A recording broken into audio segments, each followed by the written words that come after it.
Somos WBCQ, brindándoles la radio de World's Last Chance, a ustedes desde Monticello, Maine, Estados Unidos.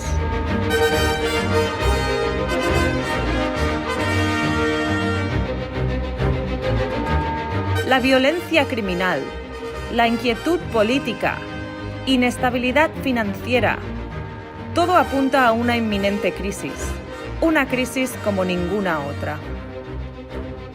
Atentos a la radio de World's Last Chance para aprender a prepararse espiritualmente para lo que nos espera. Radio WLC, preparando un pueblo para el regreso inminente del Salvador.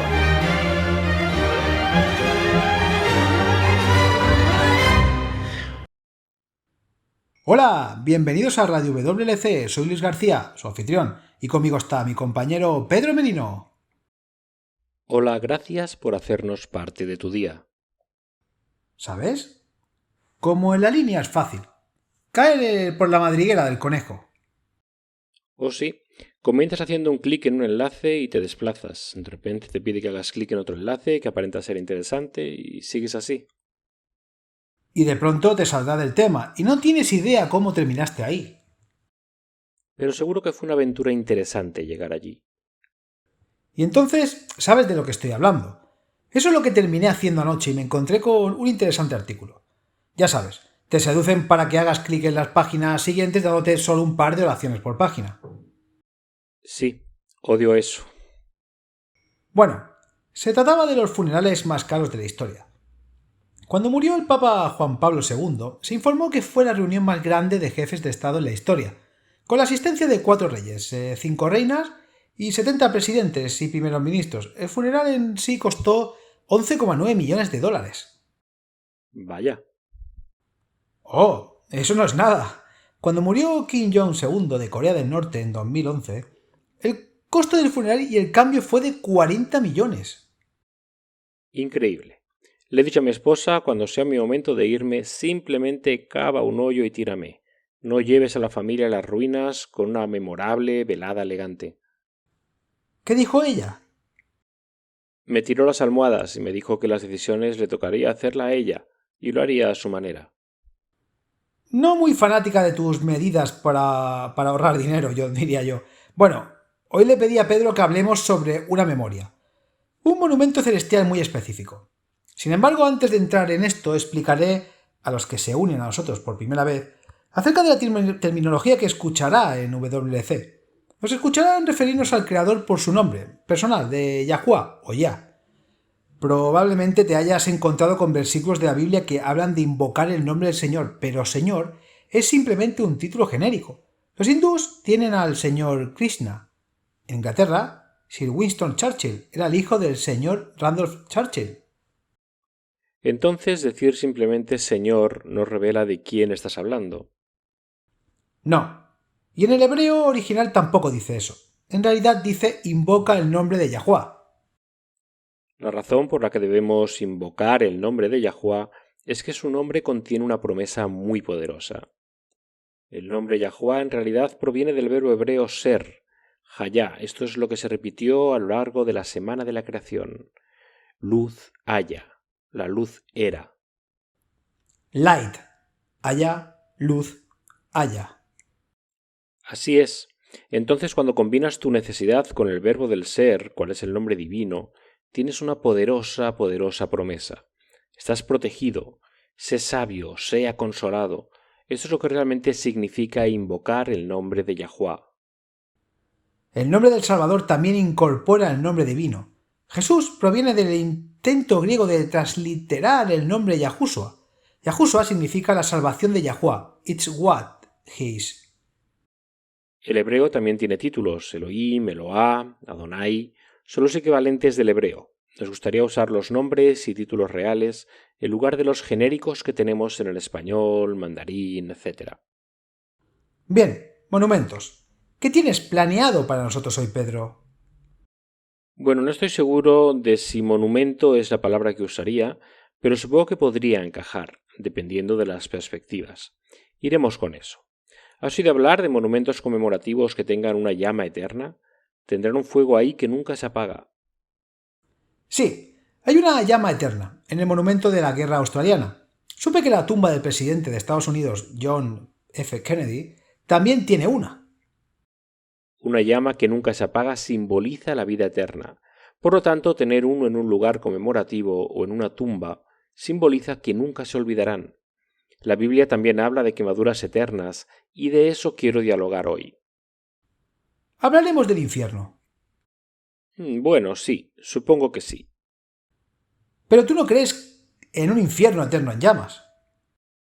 Bueno, he cambiado de opinión, más o menos. Digamos que el tema es uno de los temas más mal interpretados de las Escrituras y por eso quiero hablar de ello. ¿Cómo que malentendido? ¿O hay un infierno que arde eternamente o no lo hay? Eso es lo que siempre pensé también. El hecho es que esa es una simplificación excesiva que Satanás ha utilizado para ocultar una verdad muy hermosa. Las verdades de las Escrituras son vastas, profundas, pero son armoniosas. A veces algunos pasajes de la Escritura puede parecer contradecir otros pasajes. Cuando esto sucede es siempre debido a uno de dos problemas. O bien la persona tiene alguna creencia incorrecta o basada en suposiciones erróneas, o la persona no tiene conocimientos suficientes. Siempre veo las contradicciones en las escrituras como una forma de Yahuwah decir, tienes que profundizar un poco más aquí. Así es como debemos verlo, porque la verdad es armoniosa, nunca se contradecirá. La recompensa de los malvados es una doctrina sobre la que los cristianos discuten. En Eclesiastes 9, versículos 5 y 6 hay una declaración realmente clara sobre el estado del alma después de la muerte. Dice, porque los que viven saben que han de morir, pero los muertos no saben nada ni tienen ya ninguna recompensa, porque su memoria está olvidada. En verdad, su amor, su odio y su celo ya han perecido, y nunca más tendrán parte en todo lo que se hace bajo el sol. Entonces, ¿hay conciencia después de la muerte? Claramente Salomón, el hombre más sabio que jamás haya vivido, no lo creía así, y Yahuwah se aseguró de que sus escritos fueran preservados en las Escrituras. Pero la aparente contradicción y el punto sobre el que discuten los cristianos surge del hecho de que otros pasajes de las Escrituras enseñan acerca de un fuego que arde eternamente y que nunca se apaga. Sí, está en Revelaciones 14:11. Y el humo de su tormento sube por los siglos de los siglos, y no descansan ni de día ni de noche los que adoran a la bestia y a su imagen, y cualquiera que recibe la marca de su nombre. En realidad estás hablando de otra cosa, y vamos a llegar a eso, porque tienes razón. Aquí es donde entra mucha confusión. Hay una diferencia entre el humo y el fuego. Isaías 33:14 contiene la clave para comprender ese acertijo. Aquí Isaías está haciendo una pregunta. Dice, los pecadores en Sión tienen miedo. El temor se ha apoderado de los hipócritas. ¿Quién de nosotros habitará con el fuego devorador? ¿Quién de nosotros habitará con las llamas eternas? El siguiente verso contiene la respuesta. ¿Qué dice? El que anda en justicia y habla con sinceridad, el que rehúsa la ganancia injusta, y se sacude las manos para que no retengan soborno, el que se tapa los oídos para no oír el derramamiento de sangre y cierra los ojos para no ver el mal. Ese morará en las alturas, en la peña inexpugnable estará su refugio, se le dará su pan y tendrá segura su agua. Tus ojos contemplará al rey en su hermosura, verán una tierra muy lejana. Isaías 33, 15-16. Este es quien llega a vivir con, no morir en, el fuego devorador y las quemaduras eternas de la presencia divina. Eso le da un giro diferente, ¿no? Hebreos 12:29 describe a Yahuwah como él, fuego consumidor. Solo los seres santos pueden vivir con un Dios santo. Son los justos los que vivirán y se regocijarán en las quemaduras eternas. Entonces, ¿qué significa eso? ¿Qué son las quemaduras eternas? Yahuwah es la fuente de toda vida. Pablo les dijo a los hombres de Atenas que en Yahuwah vivimos, nos movemos y obtenemos nuestro ser. Hechos 17:28. Energía pura y vivificante fluye de Yahuwah. Él es el origen de la energía luminosa pura. Los seres creados pueden estar en la presencia inmediata de un poder tan indescriptible y no ser consumidos, pero solo si son puros y santos. Esto me recuerda de la descripción de Lucifer en Ezequiel 28. Antes de su caída, él era el querubín cubridor más hermoso. Estaba justo ahí. Estaba continuamente bañado en esa energía pura y omnipotente. Escucha esto. En Ezequiel 28, versículos 14 y 15 dice: Tú eres el querubín ungido que cubre, y yo te puse así. Estabas sobre el santo monte Yahuá, en medio de piedras de fuego anduviste. Perfecto eras en todos tus caminos desde el día que fuiste creado, hasta que se halló en ti maldad. Perfecto eras en todos tus caminos desde el día que fuiste creado, hasta que se halló en ti maldad. Podría vivir allí porque aún no se había caído. Los seres santos se sienten perfectamente en casa en la presencia del fuego eterno de la presencia divina. Daniel vio algo similar. Daniel 7, versículos 9 y 10, es un pasaje realmente fascinante porque nos da una descripción física de Yahuá y la impresión que te queda es de un brillo increíble. Es como mirar directamente al sol. Miré hasta que los tronos se pusieron en su lugar, y el anciano de días estaba sentado. Su manto era blanco como la nieve, y el cabello de su cabeza era como la lana pura. Su trono era una llama de fuego, sus ruedas un fuego ardiente, una corriente de fuego emitida, y salió de delante de él. ¡Qué visión tan increíble del palacio tribunal celestial! También está la zarza ardiente, cuando Moisés estaba cuidando las ovejas de su suegro, ¿recuerdas? Y sí, eso está en Éxodo 3, versículos 1 y 2. Dice: Moisés estaba cuidando el rebaño de Jetro, su suegro, el sacerdote de Madián, y condujo el rebaño a la parte trasera del desierto, y llegó a Horeb, el monte de Yahuá, y el ángel de Yahuá se le apareció con una llama de fuego en medio de una zarza.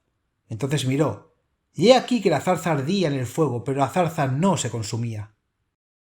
Obviamente este no era el mismo Yahuá, pero subraya la gloria que continuamente lo rodea cuando un ángel, directamente desde su presencia, irradia la misma energía brillante que rodea al Padre. Ahora vaya a Éxodo 19-18. Después del Éxodo, Yahuá bajó al monte Sinaí para anunciar personalmente su ley. Vino en una exhibición tan brillante de energía que para los israelitas que miraban parecía como si toda la montaña estuviera en llamas. Ahora el monte Sinai humeaba, porque Yahuá descendió sobre él en el fuego. Su humo subió como el humo de un horno, y toda la montaña se estremeció grandemente. Cuanto más te acercas a Yahuá, más te acercas al fuego eterno, esa energía pura que es la fuente de toda la vida del universo. Ahora lo que es realmente interesante es cuando aprendes el efecto que eso tiene en aquellos que tienen la oportunidad de acercarse, pero no tanto como para ser destruidos. Según Éxodo 34-29, Moisés pasó 40 días en la presencia divina en el monte Sinaí. Había pasado ese tiempo comunicándose con Yahuá en su presencia inmediata. Entonces, al final de esos 40 días, el rostro de Moisés reflejaba la gloria divina de Yahuá. Y aconteció que descendiendo Moisés del monte Sinaí, con las 2 tablas del testimonio en su mano, mientras descendía del monte no sabía el que la tez de su rostro resplandecía, después que hubo hablado con él. Y cuando venía Moisés delante de Yahuá para hablar con él, se quitaba el velo hasta que salía, y saliendo, hablaba con los hijos de Israel lo que le era mandado, y veían los hijos de Israel el rostro de Moisés, que la tez de su rostro era resplandeciente, y volvía Moisés a poner el velo sobre su rostro, hasta que entraba a hablar con él. Una y otra vez las Escrituras lo señalan. La misma presencia de Yahuá es fuego eterno, en el que sólo los justos y santos pueden sobrevivir.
En camino a conocerte la luz se aclara. En una visión, el profeta Daniel fue honrado con una mirada a la sala del trono celestial, donde corrientes de la gloria de Yahuwah parecía un río de fuego. Estuve mirando hasta que los tronos fueron destruidos, y el anciano de día se sentó, cuya vestidura blanca como la nieve y el pelo de su cabeza como lana pura, su trono era como llama de fuego, y las ruedas del mismo fuego ardiente. Un río de fuego procedía y salía de delante de él. Millares de millares le servían, y millones de millones asistían delante de él. El juez se sentó, y los libros fueron abiertos. Daniel 7, 9, 10. La zarza ardiente, igualmente, cuando Yahushua, en su forma preencarnada, apareció al hombre, a veces tenía apariencia de fuego, y todo el pueblo observaba el estruendo y los relámpagos y el sonido de la trompeta, y el monte que humeaba. Y viéndolo esto el pueblo, ellos se alejaron, y dijeron a Moisés: Habla tú con nosotros, y nosotros te oiremos. Mas no hable Elohim con nosotros, para que no muramos. Éxodo 20, 18, 19. Los justos serán capaces de sobrevivir a su segunda venida solo porque se les da la inmortalidad en un instante, en un momento, en un abrir y cerrar de ojos, en la trompeta final, porque se tocará la trompeta y se levantarán los muertos incorruptibles y nosotros seremos transformados. 1 Corintios 15:52. La destrucción de los impíos en su segunda venida no será más que su anticipo de la presencia del ardor eterno de Yahuwah, que en última instancia limpiará toda la tierra de los pecadores, impenitentes, no convertidos y toda apariencia de pecado. Muy bien, hemos hablado de cómo las quemaduras eternas son la presencia misma de Yahuwah. Solo los seres santos pueden sobrevivir en la energía pura que fluye de su presencia. Hablemos ahora del efecto sobre los pecadores. ¿Qué sucede? El pecado no puede sobrevivir la presencia de energía pura y divina. Por eso cuando Moisés pidió ver el rostro de Yahuwah, ¿qué dijo Yahuwah? Le dijo que no. ¿Por qué? Porque nadie puede ver su rostro y vivir. ¿Por qué? Porque somos pecadores y Él es santo. Exacto. Yahuwah amaba a Moisés, no quería destruirlo, por lo que no podía permitir que Moisés viera su rostro. Esto realmente le da fuerza al concepto de que el pecado nos separa de Yahuwah. Así es. Debido a que Él ama a los pecadores, Yahuwah tuvo que retirarse para darnos tiempo, para arrepentirnos y elegir volver a Él. Cuando tu corazón no está santificado, no encuentras gozo en la presencia divina. Nos aterra. Y eso es lo que pasó en el Sinaí. Moisés estaba en la presencia divina y su rostro resplandecía. La gente estaba en la base de la montaña mucho más lejos y tuvieron una respuesta muy diferente. Leamos Éxodo 20, versículos 18 y 19. Dice: Ahora todo el pueblo fue testigo de los truenos, los relámpagos, y el sonido de la trompeta y el humo del monte. Y cuando la gente lo vio, se estremeció y se mantuvo a distancia. Entonces le dijeron a Moisés: Habla con nosotros y te oiremos, pero que no hable Elohim con nosotros, no sea que muramos. Esta será siempre la respuesta de corazones no santificados. Miedo, temblor, un deseo de escapar. El fuego de Yahuwah es un fuego consumidor, consume el pecado. Y si los pecadores optan por aferrarse a su pecado, esto es lo que sucedió en la historia de Nadab y Abiú. Echemos un vistazo a Levítico 10:1-2. Nadab y Abiú fueron los hijos de Aarón. Si habían sido seleccionados para servir a Yahuwah directamente como sacerdotes, pero no valoraron este privilegio. ¿Qué dice? Entonces Nabat y Abiú, hijos de Aarón, tomaron cada uno su incensario y pusieron fuego en él. Le pusieron incienso y ofrecieron fuego profano delante de Yahuwah, que él no les había mandado. Entonces salió fuego de Yahuwah y les devoró, y murieron delante de Yahuwah. Uno pensaría que se hubieran sentido humillados y honrados, pero no fue así. Entonces, por faltarle el respeto a Yahuwah, fueron asesinados por fuego que salió de Yahuwah. Pero tenemos aquí un detalle interesante. Creo que la mayoría nos hemos perdido al leer la historia. Este detalle revela mucho sobre los fuegos de la quema eterna. Leamos los versículos 4 y 5 y veamos si lo captamos. Dice: Entonces Moisés llamó a Misael y a Elzafán, hijos de Uziel, tío de Aarón, y les dijo: Acércate y saca del campamento a tus hermanos, delante del santuario. y ellos se acercaron y los llevaron fuera del campamento todavía en sus túnicas, como Moisés había dicho. Oh, los sacaron todavía en sus túnicas. Eso es raro. ¿Cómo podían haber tenido aún sus túnicas si morirían quemados? Todavía tenían sus ropas intactas. Ahora, si alguien te apuntara con un lanzallamas el tiempo suficiente para matarte, ¿qué crees que se quemaría primero, tu cuerpo o tu ropa? La ropa, por supuesto. Se necesita mucho para quemar un cuerpo, ya que somos principalmente agua. Sí, este pequeño detalle pasado por alto nos da una pista fascinante sobre los fuegos de la presencia de Yahuwah. Nos dice que el fuego de Yahuwah no es un fuego de combustión. ¿Te acuerdas de Sadrach, Mesach y Abed-Nego? Sí, los tres dignos. Fueron sentenciados a ser arrojados a un horno de fuego por negarse a inclinarse para adorar al ídolo que Nabucodonosor había elegido en la llanura de Dura. Según las escrituras, fueron arrojados completamente vestidos. De hecho, Daniel 3:21 enumera todo lo que llevaban puesto. Déjame ver. Entonces estos hombres fueron atados con sus abrigos, sus pantalones, sus turbantes y sus otras prendas y fueron arrojados en medio del horno de fuego ardiendo. Entonces los arrojan, completamente vestidos, en ese horno ardiente, ¿y qué sucede? Bueno, se levantan y comienzan a caminar, sin gritar de agonía, simplemente pasean, están en el fuego pero no se consumen. Sin embargo, algo se consumió. Las sogas que lo ataban. Leamos los versículos 26 y 27 ahora, de Daniel 3. Entonces Nabucodonosor se acercó a la puerta del horno de fuego ardiente y dijo: Sadrach, Mesach y Abed-Nego, siervos del Altísimo, salid y venid acá. Entonces Sadrach, Mesach y Abed-Nego salieron de en medio del fuego, y los sátrapas, los prefectos y los gobernadores y los altos oficiales del rey se reunieron para ver a estos hombres, como el fuego no había tenido efecto alguno sobre sus cuerpos, ni el cabello de sus cabezas había chamuscado, ni sus mantos habían sufrido daño alguno, ni aun olor del fuego había quedado en ellos. Sus ropas ni siquiera olían a fuego. La razón es simple, estaban de pie ante la presencia del Altísimo. Retrocedamos algunos versículos, leamos los versículos 23 al 25. Pero estos tres hombres, Sadrach, Mesach y Abed-Nego, cayeron atados en medio del horno de fuego ardiente. Entonces el rey, Nabucodonosor, se espantó y levantándose apresuradamente preguntó a sus altos oficiales: ¿No eran tres los hombres que echamos atados en medio del fuego? Ellos respondieron y dijeron al rey: Ciertamente, oh rey. El rey respondió y dijo: Mirad, veo 4 hombres sueltos que se pasean en medio del fuego sin sufrir daño ni alguno. Y el aspecto del cuarto es semejante al de un hijo de los dioses. Esta es una gran historia. Nos enseña que todos los que han rendido su voluntad a la voluntad divina y viven en armonía con la ley divina pueden vivir ilesos en el fuego consumidor de la presencia del Todopoderoso. Los tres dignos fueron obedientes a la ley de Yahuwah. Podían vivir en la presencia de las santas quemaduras eternas y el fuego de la combustión no tenía poder sobre ellos.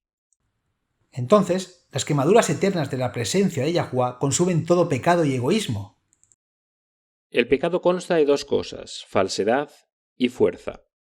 Satanás es el padre de la mentira, pero la verdad que viene de Yahuwah destruye la mentira. La fuerza es conquistada por el amor divino. En esencia, la presencia ardiente de la santidad destruye todo pecado, siempre. Es interesante que cuando el Espíritu de Yahuwah fue derramado en Pentecostés, a los creyentes se les permitió ver parte de ese fuego santo, el fuego de la presencia divina. En Hechos 2, versículos 3 y 4 dice: Entonces se les aparecieron lenguas como de fuego que, repartiéndose, se posaron sobre cada uno de ellos. Todos fueron llenos del Espíritu Santo y comenzaron a hablar en otras lenguas, según el Espíritu les daba habilidad para expresarse. El cabello es inflamable, pero ninguno de los creyentes fue consumido por el fuego divino. ¿Por qué? Porque a través de la fe en la sangre de Yahushua fueron justificados y se presentaron ante Yahuwah como si nunca hubieran pecado. Podían estar de pie con las quemaduras eternas y no ser consumidos porque los méritos de la justicia de Yahushua habían sido acreditados en sus cuentas. Hablemos por un momento sobre las diferencias de la doctrina de un infierno que arde eternamente y las quemaduras eternas de la presencia de Yahuwah. Entonces, ¿Qué puedes decirnos sobre el infierno? La doctrina de un infierno que arde eternamente se basa en una premisa falsa, que a Adán y Eva se les dio vida eterna en la creación. Por lo tanto, dice el razonamiento, cuando pecaron y tuvieron que ser castigados, Yahuwá no tuvo más remedio que entregarlos a la vida eterna en tormento. Esta creencia no se basa en las Escrituras. Bueno, no. Creo que es 1 Timoteo 6:16, que declara inequívocamente que solo Yahuwá tiene inmortalidad. ¿Y qué es lo que dice? Describiendo a Yahuwá, aquel es que es el bendito y único potentado, el Rey de reyes y Señor de señores, el único que tiene inmortalidad, que habita en luz inaccesible, a quien ningún hombre ha visto ni puede ver, a quien sea honor y poder eterno. 1 Timoteo 6, 15, 16. Según 1 Juan 4, versículo 8, Yahuwá es amor, pero es más, Él también es justo.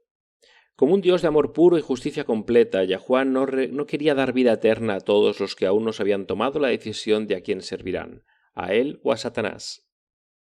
Sí, ese ha sido el mayor problema que he tenido con la doctrina de un infierno que arde eternamente.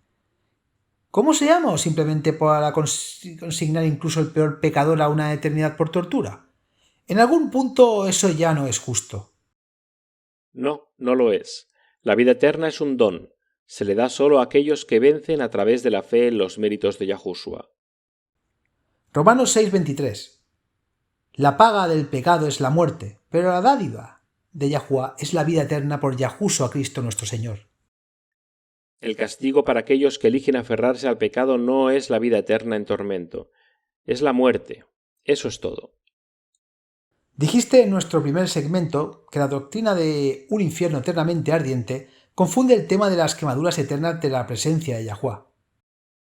Sí, la gente comienza a ver esto como una situación de una u otra. O hay fuegos eternos, los que creen en un infierno que arde eternamente, o los que no creen en un infierno que arde eternamente. La realidad tiene más matices. Solo hay un fuego que arde eternamente, y esa es la energía pura que irradia la presencia personal del Todopoderoso, el monarca del universo, los justos, aquellos que han permitido que el Espíritu de Yahuwá los limpie, morarán para siempre en las llamas eternas de la presencia de Yahuwá. Los rodea este fuego. Y este es el mismo fuego que consumirá por completo a los malvados, aquellos que han optado por aferrarse a sus pecados y han rehusado la purificación, han rechazado a Yahuwá y su salvación. Isaías 33, versículos 10 al 16, lo explica de la mejor manera. Dice, ahora me levantaré, dice Yahuwá, ahora seré exaltado, ahora me levantaré, concebirás paja, sacarás rastrojo, tu aliento como fuego te devorará, y el pueblo será como cal ardiente, como espinas cortadas serán quemadas en el fuego. Oíd, los que estáis lejos, los que he hecho, y ustedes que están cerca reconozcan mi poder. Los pecadores en Sión tienen miedo, el temor se ha apoderado de los hipócritas. ¿Quién de nosotros habitará con fuego devorador? ¿Quién de nosotros habitará con las llamas eternas? El que camina con rectitud y habla con rectitud, el que desprecia la ganancia de las opresiones, que gesticula con las manos rechazando sobornos, que tapa sus oídos para no oír el derramamiento de sangre, y cierra sus ojos para no ver el mal. Morará en las alturas, su lugar de defensa será la fortaleza de las rocas, se le dará pan, su agua estará segura. La energía pura de la presencia de Yahuwá es un fuego consumidor. Consume el pecado donde quiera que exista el pecado. Una vez más, esta es la razón por la que el pecado nos separa de Yahuwá. Literalmente nos separa porque si no se retira, seríamos destruidos. Entonces, en su amor por nosotros, Él retira su presencia inmediata y en su lugar envía su aliento, su espíritu, al mundo, para consumir la escoria de todo el que esté dispuesto a ser purificado. Entonces, cuando Yahushua regrese, todos los que se han sometido a la purificación vivirán sin ser consumidos en los fuegos eternos de la presencia de Yahuwá. En 2 Tesalonicenses 2:8, Pablo se refiere a cuando el inicuo será revelado a quien el Señor consumirá con el aliento de su boca y destruirá con el resplandor de su venida. Ese es el verdadero fuego del infierno, y destruirá a todos los que se niegan a ser purificados y eligen aferrarse al pecado. ¿Y qué hacemos con Revelaciones 14:11, que dice: el humo de su tormento sube por los siglos de los siglos? El humo de su tormento no las llamas. ¿Alguna vez has estado cerca de un fuego supercaliente? No humea. Sin embargo, arrojas un balde de agua al fuego, apagas el fuego y ¿qué pasa?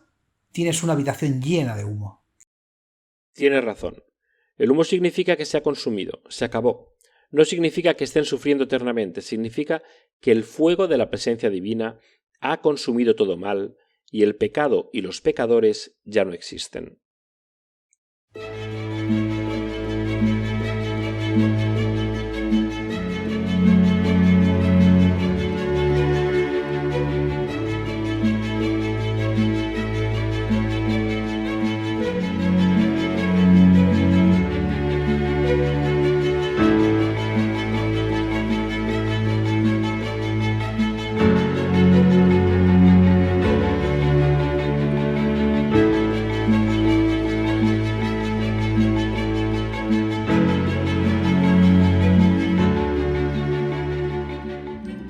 Nutrición para la mente y conciencia.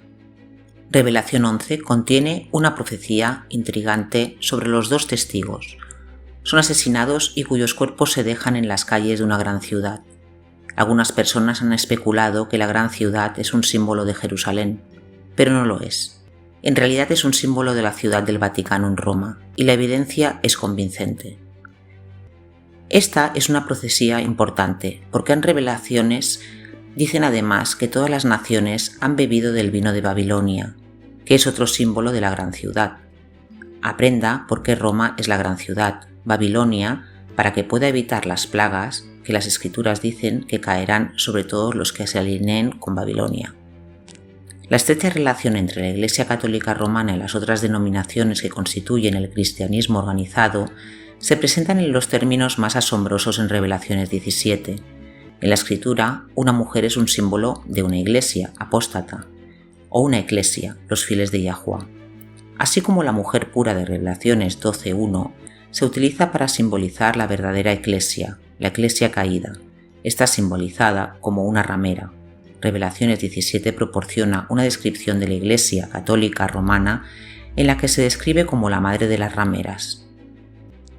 Y vino uno de los 7 ángeles que tenía las 7 copas y habló conmigo, diciéndome: ven acá, yo te mostraré la sentencia contra la gran ramera, la que está sentada sobre muchas aguas.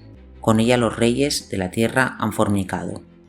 Y la mujer estaba vestida de púrpura y escarlata, teniendo un cáliz de oro en su mano lleno de abominaciones y de la inmundicia de su fornicación, y en su frente un nombre escrito: un misterio, Babilonia la Grande, la madre de las rameras y de las abominaciones de la tierra. Revelaciones 17.1, 2, 4, 5. La palabra católico significa mundial o universal. Como las diversas denominaciones protestantes que componen la religión organizada han seguido tan de cerca los pasos de la Iglesia Católica Romana, son de hecho las rameras ellas mismas, así como hijas de Babilonia.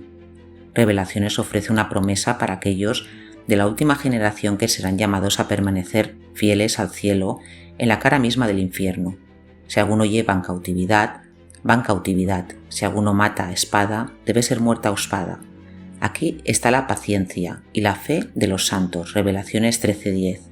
Las promesas de Yahuwah son seguras y en el juicio final los poderes terrenales que han hecho la guerra contra Yahuwah en la persona de sus santos recibirá un castigo justo.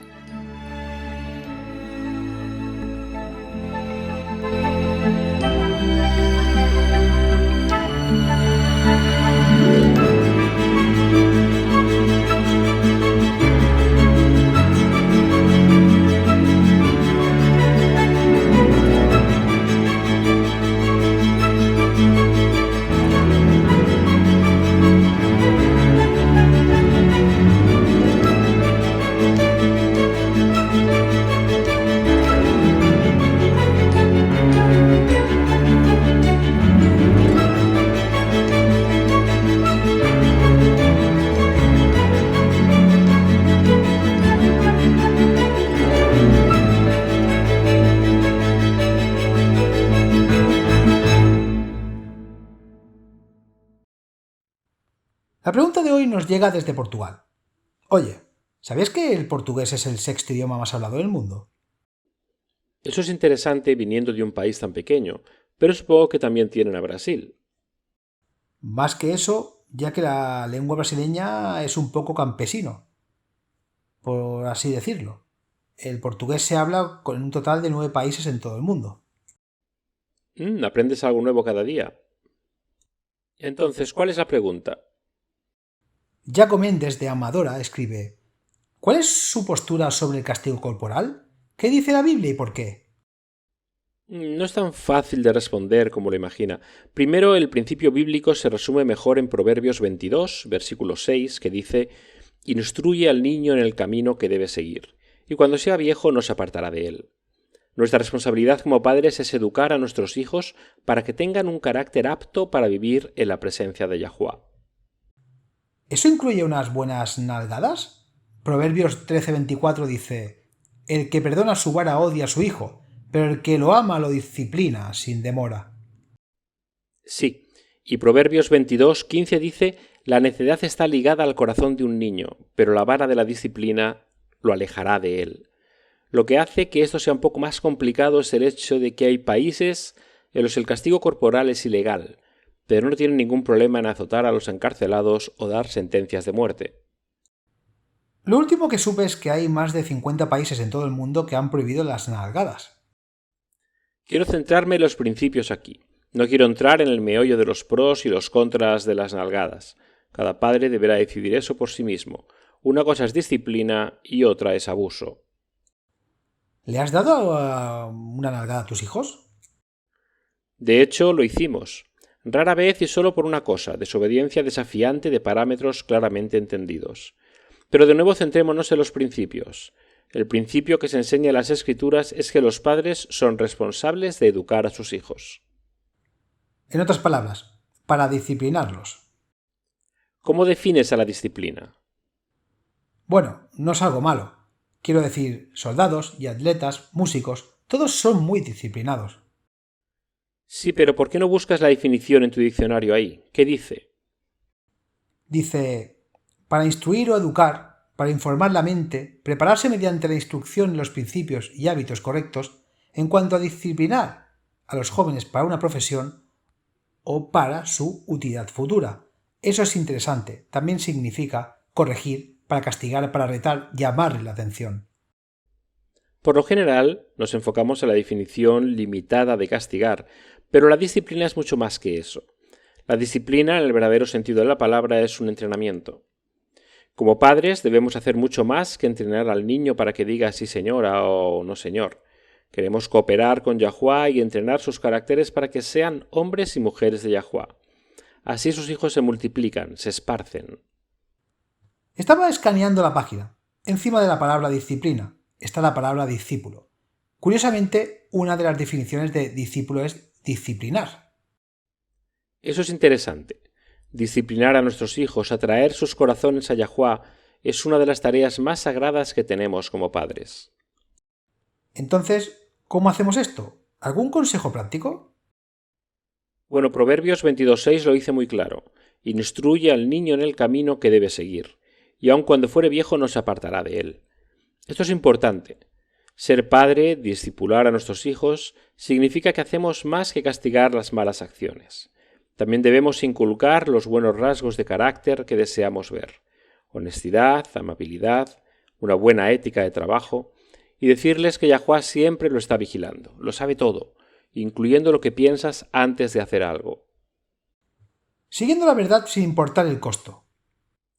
Eso es realmente importante, y la forma en que se hace esto es a través de la disciplina piadosa. Empiezas a entrenarlos desde la cuna para que sean autodisciplinados y autocontrolados. La mejor manera de hacerlo es enseñarles a obedecer la primera vez que mamá o papá se lo pidan. De lo contrario, le estás dando al niño permiso tácito para desobedecer hasta que la voz del adulto alcance un cierto decibelio. Sí, he visto ese tipo de paternidad antes. La disciplina no es algo malo, de hecho es algo muy importante y vital para que nuestro caminar cristiano. La manera en que se disciplina a un niño es menos importante que el espíritu con el que se hace. ¿A qué te refieres? Nunca disciplines a un niño cuando está enojado. Todo lo que enseña es que quien sea más grande o más fuerte se sale con la suya. produce un matón o un niño que obedece solo porque tiene demasiado miedo de no hacerlo. No es así como ganamos sus corazones para Yahuwah. Más que eso, si un niño le tiene miedo a su padre terrenal y luego le dicen que Yahuwah es su padre, ¿tendrá miedo de Yahuwah? Eso es un favor débil, tanto para el niño como para Yahuwah. Veamos Lucas capítulo 18. Lea los primeros 6 versículos. Es el sexto versículo en el que quiero centrarme, pero lo necesitamos en contexto. Dice: en ese momento los discípulos vinieron a Yahushua diciendo: ¿quién? Pues, ¿es el mayor en el reino de los cielos? Entonces Yahushua llamó a un niño, lo puso en medio de ellos y dijo: de cierto te digo que a menos que te conviertas y te hagas como niños, no entrarás en el reino de los cielos. Por lo tanto, el que se humilla como este niño, ese es el mayor en el reino de los cielos. Cualquiera que reciba en mi nombre a un niño como este, a mí me recibe.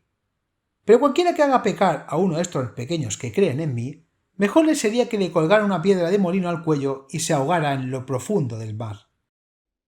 Hacemos que nuestros hijos pequen cuando mal representamos el carácter del Padre, y mal representamos el carácter del Padre como el bondadoso, amoroso, simplemente siendo Él cuando disciplinamos con ira. Palabras sabias, eso es bueno.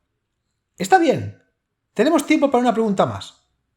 Este es de Lola y Elías en Choloma, Honduras. Escriben: somos miembros de un pequeño grupo de estudio bíblico que se reúnen semanalmente. Hemos estado revisando los escritos de Pablo.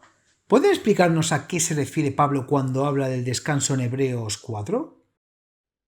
Por supuesto, Hebreos 4 es una continuación de los temas que Pablo está discutiendo en el capítulo 3. Aquí describe 3 descansos. El primer descanso obviamente se encuentra en Yahushua. Él es nuestro sumo sacerdote, por siempre según el orden de Melquisedec. Debido a su muerte podemos estar ante Yahuwah como si nunca hubiésemos pecado, porque sus méritos se aplican a la historia de la vida de la raza humana. Sin mencionar los méritos de su vida. Los méritos de su vida sin pecado también nos son acreditados, como si siempre hubiéramos tomado decisiones correctas y hubiéramos honrado a Yahuwah. Esa es la justificación por la fe, la justicia por la fe. Él es el primer descanso. Cuando le invitamos a vivir en nuestro corazón por fe, podemos descansar de nuestros propios esfuerzos de la justicia propia. El segundo descanso es la de los creyentes, la que lo esperaban desde que se les dio la promesa en la caída. Y este es el descanso definitivo que experimentamos en la Nueva Jerusalén. Un puñado de humanos lo han experimentado, por supuesto. Aquellos que fueron criados con Yahushua en su resurrección, obviamente es un descanso prometido, por lo que no todos los creyentes van ahí inmediatamente después de la muerte. Exacto. El tercer descanso es el del séptimo día Sabbat, cuarto mandamiento perpetuo. Este es un recordatorio semanal de que si continuamos a lo largo de nuestras vidas terrenales aceptando el don de la justificación por la fe, un día entraremos en el descanso definitivo cuando Yahushua regrese para establecer el reino divino de Yahuwah en la tierra. Ahora, muchas personas a las que se les ha enseñado que la ley fue clavada en la cruz o que el Sabbat bíblico fue abolido en la cruz, señalan a Hebreos 4 para apoyar sus creencias. Hebreos 4, versículos 9 y 10 dice: por tanto, queda un reposo para el pueblo de Yah, porque el que ha entrado en su reposo también él mismo ha cesado en sus obras, como Yahuwah de las suyas. Entonces, ¿qué le dirías a alguien que afirma que este pasaje prueba que el cuarto mandamiento del Sabbat bíblico ya no es obligatorio? En realidad me parece bastante irónico que este pasaje se esté utilizando de esta manera. En estos versículos se nos insta a entrar en el mismo reposo en el que entró Yahuwah. ¿Y cuál fue ese descanso? ¿Qué descanso hizo Yahuwah cuando terminó su obra? Bueno, el Sabbat. Exacto. Estos versículos dicen exactamente lo contrario. En cambio nos instan a entrar en el mismo descanso que Yahuwah hizo cuando él terminó su trabajo. ¿Cuál era el Sabbat semanal? Pablo no está clavando el Sabbat en la cruz, todo lo contrario. Él está estableciendo la naturaleza continua del Sabbat como un descanso que está disponible para el pueblo de Yahuwah a lo largo de todos los tiempos. Este es el descanso que nos espera si somos fieles. Eso tiene sentido, especialmente cuando recuerdas a Isaías 66:23, que dice que guardaremos los sabbats y las lunas nuevas, incluso en la tierra renovada. Lo que siempre tenemos que recordar es que la ley de Yahuwah es una transcripción de su carácter perfecto. Eliminar parte de la ley sería decir que Él no es perfecto y por lo tanto no es Dios. Sin mencionar la inconsistencia de deshacerse de un mandamiento mientras dicen que los otros 9 siguen siendo vinculantes. Estoy tan agradecido de que podamos confiar en la justicia de Yahushua. ¿No es así? Él guardó la ley perfectamente.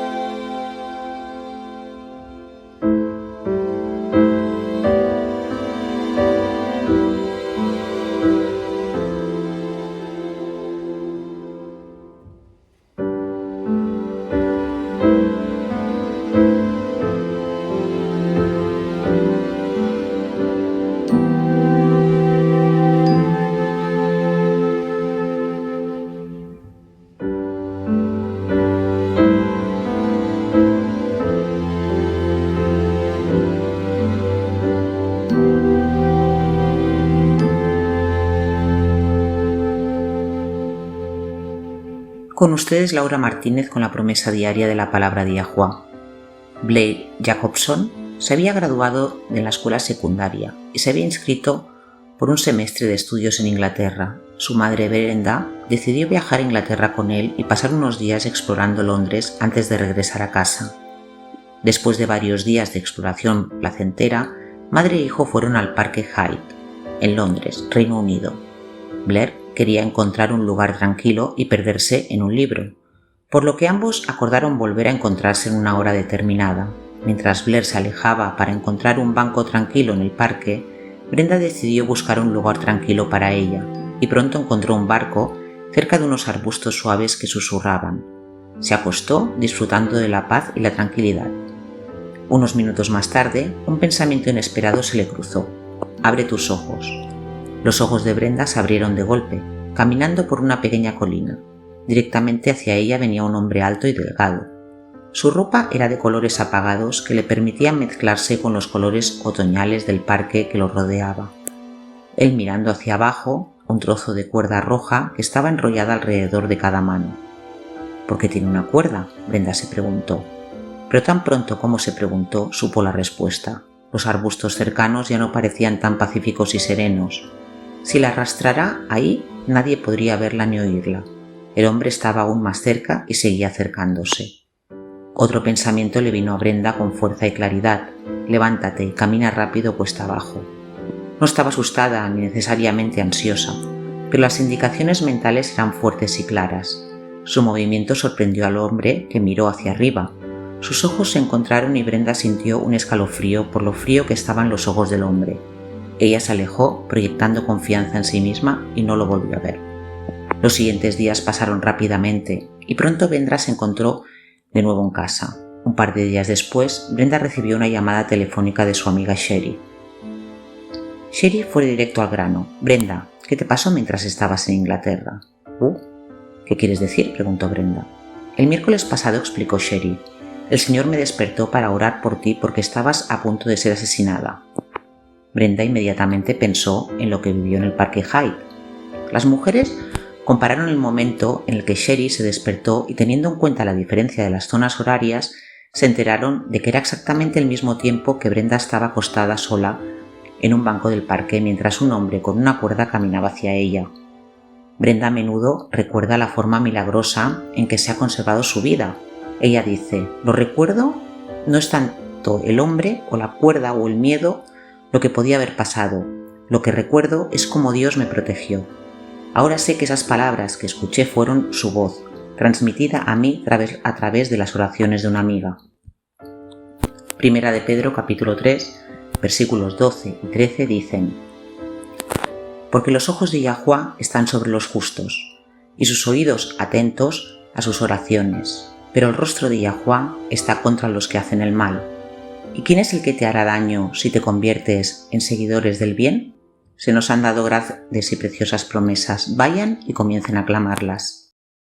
Esta ha sido una discusión realmente interesante. Tengo una nueva comprensión de las quemaduras eternas. No solo es un infierno en llamas, es la presencia del mismo Yahuwah.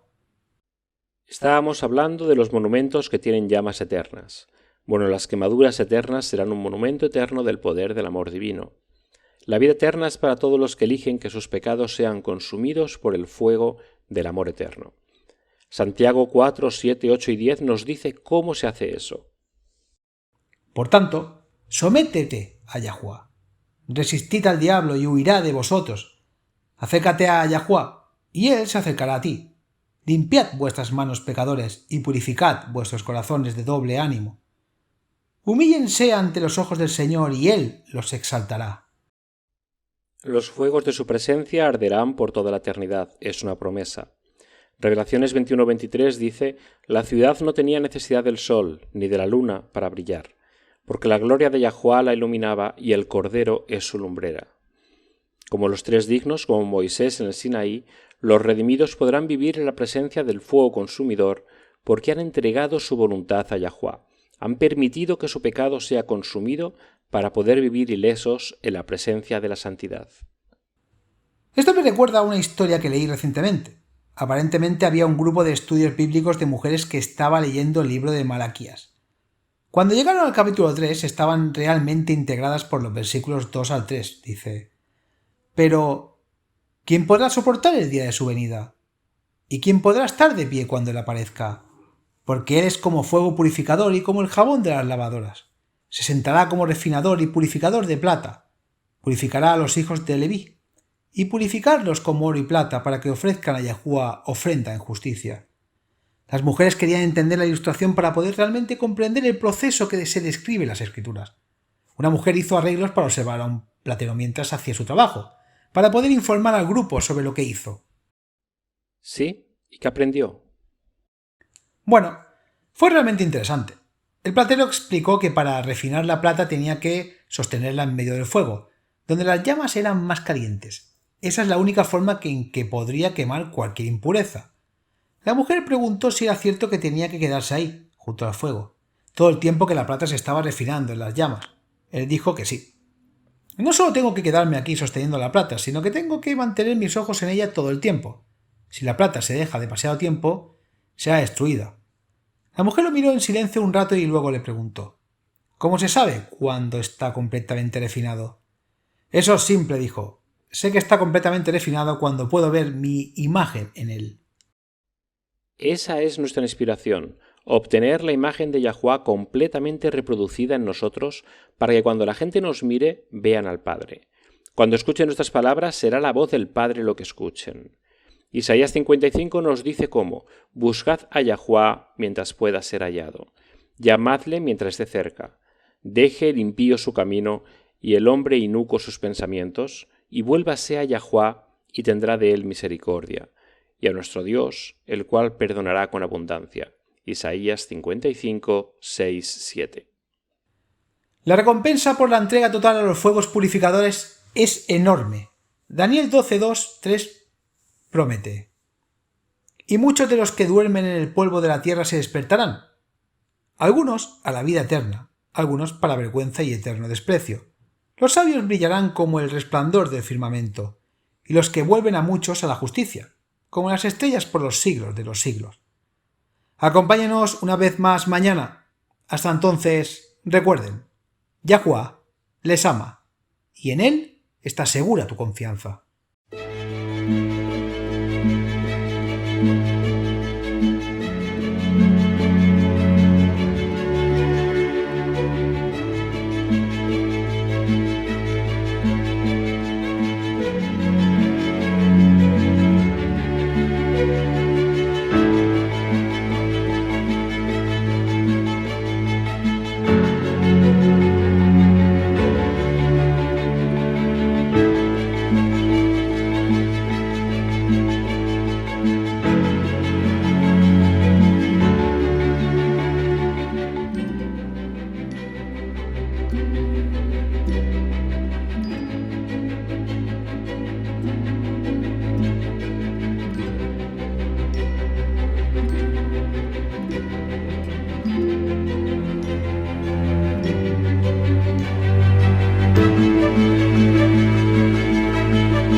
Este programa, como los episodios pasados de Radio WLC, están disponibles para descargarlos en nuestra página web. Son estupendos para compartir con amistades y estudios bíblicos. También es un maravilloso apoyo para aquellos que dan su adoración a Yahuwah solos o en casa. Si desea escuchar los programas de Radio WLC, visite nuestra página web en worldslastchance.com/español. Haga clic en el icono Radio WLC, parte superior a la izquierda de la página principal. Esto le permitirá hacer descargas de los episodios en su idioma preferido. También están los artículos y los vídeos disponibles en una variedad de idiomas. Acompáñenos otra vez mañana para otro mensaje lleno de verdades en WBCQ, en 9330 kHz, en la banda de 31 metros. La radio de WLC prepara un pueblo para el pronto retorno del Salvador.